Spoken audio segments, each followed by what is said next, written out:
The court of Charles II was one of politics, sex, and scandal. Charles was well known for his many mistresses, and more than one of them would be significant in his life, but one would become the most beloved of all, Nell Gwyn, or Eleanor Gwyn, to give her her proper name. Nell's background, even today, remains shadowy. A horoscope in the Ashmolean manuscripts gives her birth date as the 2nd of February 1651, and she had a sister called Rose. Her mother was a woman called Helena who died around 1679, but her father is uncertain. He may have died a debtor in an Oxford prison, and in 1688 a different source stated that Nell's father was a Captain Thomas Gwyn. The truth is, no contemporary documents either agree or disagree with these possibilities, and to top it off, we don't even know where Nell was born, although tradition states she was born in Coal Yard Alley off Covent Garden in London. Even Nell's early life before her acting career is unsure. Satire contemporary to the time suggested she had menial jobs, either raking cinders or selling herrings in the street. Samuel Pepys wrote about a tale she apparently told herself, that she was brought up in a bawdy house to fill strong water to the guests. All three of these could be true, as back in a time when working class children started work from a young age, any work to scrape together money would have been taken. But Nell's fortunes would begin to change in 1663, ironically when her sister Rose was in Newgate jail for theft, and she petitioned two officials of the Duke of York to release her. Rose reasoned she had only committed theft because her father had lost everything in service to the late king, meaning Charles I. One of these officials was a Mr. Killigrew, most likely a Henry Killigrew, whose father, Thomas Killigrew, owned a theatre, the Theatre Royal, Drury Lane in London, which was also known as the King's Playhouse. In the same year, Nell and Rose both began work at the theatre as orange sellers. A former prostitute, nicknamed Orange Moll, was in charge of selling fruits and sweetmeats to the crowd, and she hired both Nell and her sister Rose, also ensuring they were scantily dressed for maximum attention. Nell's job would have involved walking amongst the theatregoers and trying to entice them to buy an orange or other fruit to tuck into while watching a play, no doubt also drawing attention from how she was dressed and her own flirtatious nature. It would also have been Nell's first glimpse into the world of the stage, and there's no doubt it would have left a great impression on her. She would also have made an impression on those around her, described as a beauty due to her slight build and fair hair. It wouldn't be long before her natural beauty, wit and lack of self-consciousness caught the eye of an admirer, Charles Hart. He was an actor at the Theatre Royal and was probably at least 25 years Nell's senior, going by her given birth date. It's a relationship that today would make us very uncomfortable due to Nell's age, but in the 17th century, a relationship with an older man with contacts or money could be very helpful for working class girls with no other prospects. Nell was no different, and it wasn't long before her talents were looked at as being suitable for the stage. It was only fairly recently that women were allowed to become actresses, as previously female parts had been played by young boys. While Nell may have been pretty, lively and had a clear voice, she still had to prove she was intelligent enough to pull off the many parts and make an audience interested. The limited number of audience members available meant that a play had to really catch their attention or they would look elsewhere, and short runs for plays were common. Nell apparently had an extra hurdle in that she was illiterate, and so someone else had to read her lines to her and she would memorise them this way. Nell's stage debut is uncertain, but it was likely to have been around 1664, with small parts at first. By 1665, she was successful enough that she was being given bigger parts. By the 3rd of April 1665, Nell's celebrity status was blossoming, as Samuel Pepys attended a play in which she was amongst the audience, noting in his diary the description of pretty witty Nell. The use of only her first name suggests she was becoming a known actress within the community of theatregoers, both on and off stage, and she was becoming known as an attractive and funny comedian. Sometime between 1665 and 1667, Charles and Nell would appear in one of the most popular plays at the theatre, The Mad Couple. Charles specialised in playing the male counterpart of a comedic, argumentative couple in many plays, and Nell would often be cast as the female counterpart, and they would play such a couple trying to escape marriage in The Mad Couple. Many of Nell's roles also included breeches roles.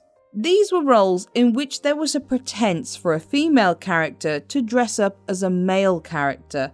Aside from also giving actresses a chance to showcase their talents, it allowed the audiences to see their favourite actress's figure in the more form-fitting male clothes. But theatres often had trouble holding on to their actresses, as they would catch the eye of aristocracy and become mistresses instead. So it was that Nell was seen by Charles Sackville, at the time titled Lord Buckhurst, during a performance in April 1667, in which Charles Hart, acting alongside her, was a particularly fat suitor who could only move by rolling across the stage. For comic effect, Nell's character in her wide petticoat skirts could also only roll across the stage, but she did this with her feet facing the audience. Charles Sackville was an English nobleman, poet, and favoured by Charles II. He was also a libertine, a group who wanted to restore the ideas about masculinity that had existed during the time of Henry II. Or rather, they interpreted this as being able to do whatever they wanted, ranging from mild social faux pas to being accused of raping women. In July of that year, Sackville offered Nell £100, nearly £20,000 in today's money, to live with him for the year. She went with him to Epsom as his lover, but by August she had returned to the stage. Clearly, the lure of Charles Sackville wasn't as great as the lure of the stage for Nell. When she returned, however, Charles Hart also fell out with her, as he understandably wasn't too happy about being replaced. But late in 1667, Nell's life would change yet again unexpectedly, as she would become the mistress of no one less than the king. George Villiers, 2nd Duke of Buckingham, wanting to gain the ear of the king, wanted to displace the king's current favourite mistress, Barbara Palmer, 1st Duchess of Cleveland. Even though Barbara and George were cousins, the Duke of Buckingham had no influence over her in the way he would with a lower status mistress. However, Nell's demand of £500 a year to be kept, just shy of £100,000 today, was considered too expensive and was rejected. In January, however, it was said the king had sent for Nell many times, although there was nothing official.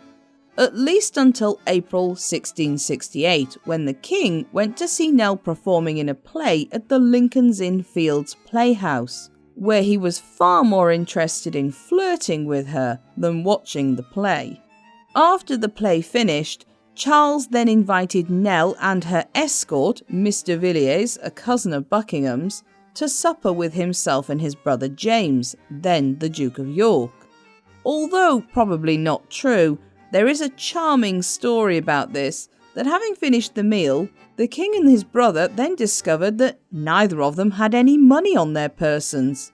Nell had to pay the bill, imitating the king in her comedic way as she exclaimed, "Odds fish, but this is the poorest company I ever was in."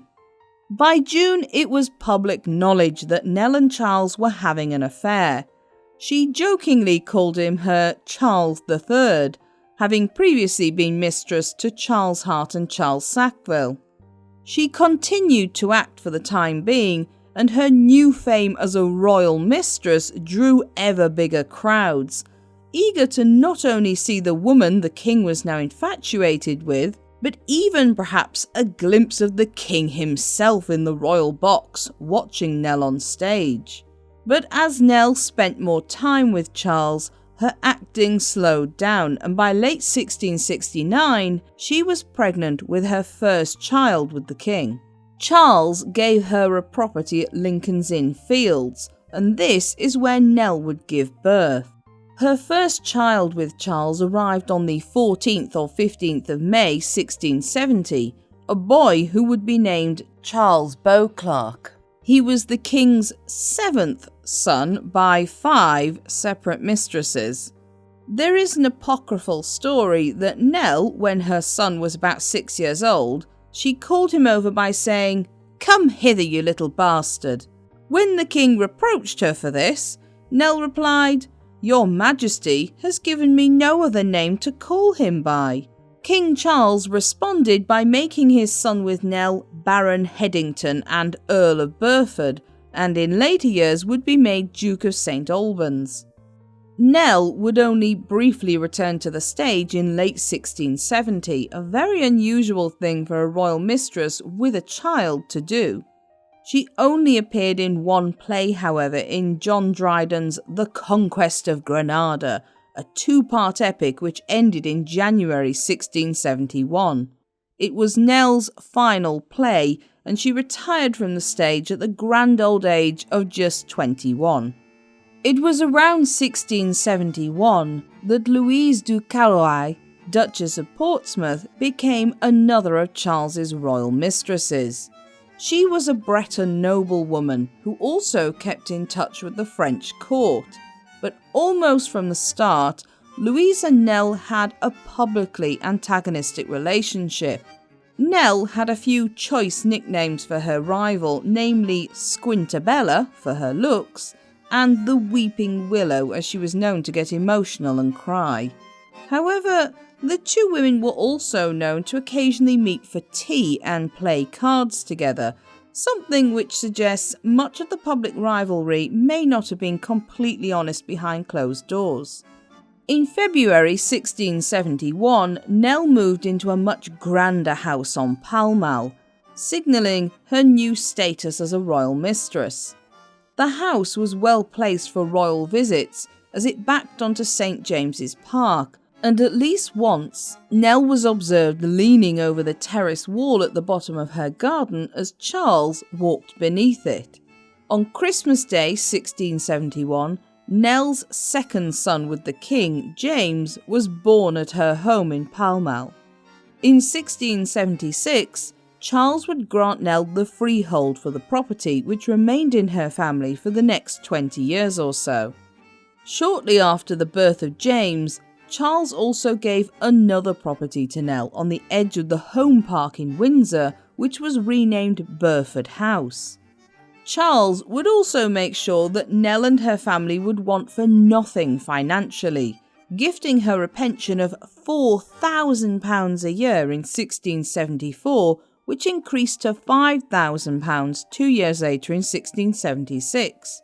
That would be around £970,000 in today's money, an enormous sum. She also received £800 a year on Irish revenues in 1677, in 1681 leases of land in Bestwood Park, Nottinghamshire, and a grant on the customs paid on logwood from 1683. Nell was obviously a refreshing alternative outlet for Charles, in contrast to the formalities and socially acceptable behaviour of court. She wasn't accepted by all at court, however, especially because of her low standing. She apparently swore a lot, and this was often satirised by those who wanted to poke fun at Charles's mistresses. But Nell seems to have been unaffected by this. It shows between her stage career and these public insults that Nell had a very thick skin and was therefore a strong character. She also seems to have enjoyed upsetting the social order of her day. When Louise was seen wearing mourning black for the death of a French prince, the Chevalier de Rohan, Nell then also wore mourning black for the Cham of Tartary. When asked what possible relation she was to the Cham of Tartary, Nell declared she was as closely related to him as the Duchess of Portsmouth was to de Rohan. She also once clapped the Duchess of Cleveland, who had been a mistress of Charles previously, on the shoulder and remarked that people in the same trade often didn't like one another. In January 1677, Nell publicly asked the French ambassador for a present from Louis XIV, as de Caroline was often given gifts from the French crown, saying that she personally spent more time in Charles's bed than the Duchess of Portsmouth and served him better. Of course, court politics would get in the way, and by the late 1670s, Nell had aligned herself with George Villiers and Charles's eldest illegitimate son, James Scott, the Duke of Monmouth. This pitted her firmly against Thomas Osborne, Duke of Leeds, Charles's treasurer, and Charles's brother James, the Duke of York, in the midst of the succession crisis, due to the king having no legitimate children. In 1677, when Buckingham was put in the Tower for ordering the dissolution of Parliament, it was Nell who successfully interceded with Charles for his release. 2 years later, in 1679, she attempted to also reconcile the king with his son, the Duke of Monmouth, but she was unsuccessful. Whether or not she set out to do so, Nell's actions combined with her English birth and Protestantism set her sharply against Charles's unpopular French mistress Louise. This meant, although at court she was looked down upon for her low social status, Nell became hugely popular amongst ordinary people. There is a well-known anecdote about Nell that shows this. In 1681, when Nell was in Oxford with the court, her coach was apparently surrounded by a crowd of angry people who thought she was the Duchess of Portsmouth. Leaning her head out of the window, Nell assured them, "Pray, good people, be silent. I am the Protestant whore." Having said this, no contemporary document mentions this event, only satire dating it to around 1681, so we can't be sure Nell ever said it, but it seems to fit her character. But Nell's life of luxury was going to be cut short, as Charles II suffered a sudden hemorrhagic stroke in the morning on the 2nd of February 1685, and he would die 4 days later on the 6th, aged 54. On his deathbed, Charles apologised to his courtiers for taking such a long time to die, admitted regret at how he had treated his wife, and asked his brother James to look after his mistresses, apparently saying, "Be well to Portsmouth, and let not poor Nelly starve." It would seem James was happy to comply with his brother's wishes, as just after Charles's death, Nell's creditors gained a judgment against her for about £730.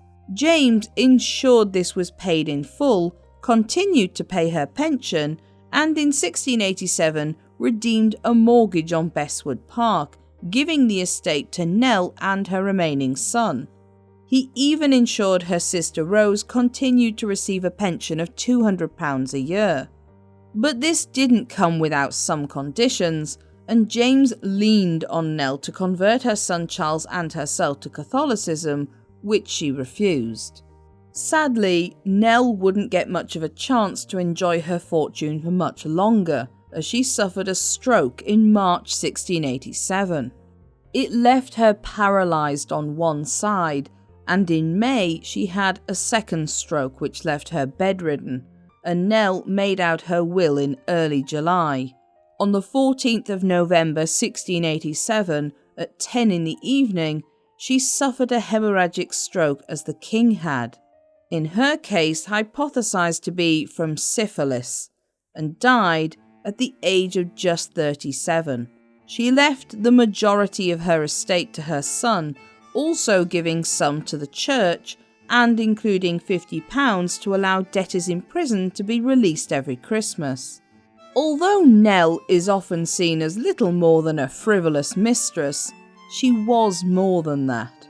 She rose up from a working class background, a place where most people remained and lived in abject poverty with little prospect of leaving in the 17th century, using her wit, charm and looks to gain a fortune and social status for herself and her family. She wooed actors, courtiers and even a king, simply by being herself, although it's highly likely she understood her power over men from a young age. But had she simply been a pretty face, Nell would also never have risen to fame on the stage, a place where she carved out a name for herself, made more impressive by the fact that women in her time hadn't been allowed on the stage for more than a few years. She had to be intelligent, witty and charming, and she understood the power of winning over the people as well. Her down-to-earth character and lack of shame also meant, despite there being a general dislike against Charles spending taxes on his mistresses, she was popular with the people of Britain. She even managed to remain on friendly terms with many of her rivals for Charles's affection, even though publicly she was happy to slander them. Regardless of what people may have thought of her, Nell was destined to become one of the most famous royal mistresses in history, continuing to win over admirers even after death. If you enjoyed this video, don't forget to like and subscribe so you don't miss any new documentaries.